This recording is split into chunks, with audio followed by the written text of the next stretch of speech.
እስኪ አንድ ጥያቄ ልጠይቃችሁ፣ ቀላል ቢመስልም ለዘላለም ተነስታችሁ ከሙታን ከክርስቶስ ጋር መኖር የምትፈልጉ እስኪ እጃችሁን አውጡልኝ ከሰማችሁ። ወይ ፀሐዩ እንዳትሰሙኝ ካላረጋችሁ በቀር እግዚአብሔር ይስጣችሁ፣ አውሩት። እየሰማችሁኝ ነው ማለት ነው።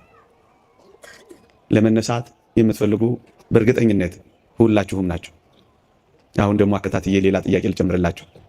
እስኪ መሞት ደግሞ የምትፈልጉ እስኪ እጃችሁን አውጡልኝ። ምን ነው ጉምጉምታ በዛ? ቀስ እያላችሁ ነው የምታወጧት አይደል?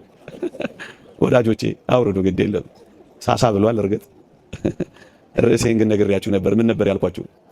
ካልሞት ሕያው አትሆን። አንዳንዶቻችሁ በጣም ብልጦች ናችሁ። ሕያው መሆን ትፈልጋላችሁ፣ መነሳት ትፈልጋላችሁ፣ ግን ምን አትፈልጉ እና በምን በኩል ልትነሱ ፈልጋችሁ ነበር? እንዲህ አይነት ብልጥነት አሁን እዚህ ያስፈልጋል ወገኖቼ። በሐዲስ ኪዳን ነገሩ እንደዚህ ነው። የምንሞተው ምን እንድንሆን ነው? ሕያው ሆነን ለዘላለም ለመነሳት ነው። ገብቷችኋል አይደል? አሁን ሰው ሲሞት ሊኖር እንደሆነ ታስባላችሁ? እስኪ በጣም ወዳጆቻችሁን የቀበራችሁ፣ በጣም ውዶቻችሁን በሞት የሸኛችሁ ምን ብላችሁ ነው የምታስቡት? አሁን እንደምነግራችሁ ተረድታችሁ ታውቃላችሁ? ሊኖሩ ነው የሄዱት ነው የምትሉት ወይስ ምንድን ነው የምትሉት? በቃ አይደለም የምትሉት? ግን እነሱ ምን ሊያደርጉ ነው የሄዱት? ንገሩኝ። ሕያው ለመሆን ሊኖሩ፣ እስኪ ሊኖሩ በሉ።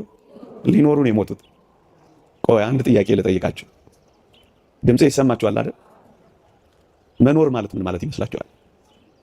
መብላት፣ መጠጣት፣ መውለድ፣ ማግባት፣ መዳር፣ መኳል። መኖር ማለት መስራት። እስኪ እኔ የምሰጠውን ትርጓሜ ስሙ እና ከተስማማችሁ ትነግሩኛላችሁ። መኖር ማለት ለመሞት መኖር ማለት ነው። ልድገመው፣ እየሰማችሁኝ ነው? ቆይ መኖር ማለት ለመሞት መኖር ማለት ነው። ይስማማችኋል? ባይስማማችሁ እሱ እውነቱ እኮ ይሄ ነው። ቆይ ጥያቄው ቀለል እንዲል ላደርገው። ኖረን ኖረን ኖረን ኖረን አግብተን ወልደን ሰርተን ድረን ኩለን ምን እንሆናለን? ስለዚህ የምንኖረው ምን ለመሆን ነው? ተስማምቷችኋል? ባይስማማችሁስ ደግሞ ተስማምቶናል ይላሉ። እውነቱ ይሄ ነው አይደል? ነው አይደል? መኖር ማለት አሁን አዲስ ትርጉም ሰጥቻችኋለሁ። የምንኖረው ምን ለመሆን ነው? ተስማምቷችኋል አይደል? ስለዚህ መሞት ማለትስ ምን ማለት ይመስላችኋል? መኖር ማለት ለመሞት መኖር ከሆነ መሞት ማለትስ ያው ለመኖር በሉት እስኪ ለመኖር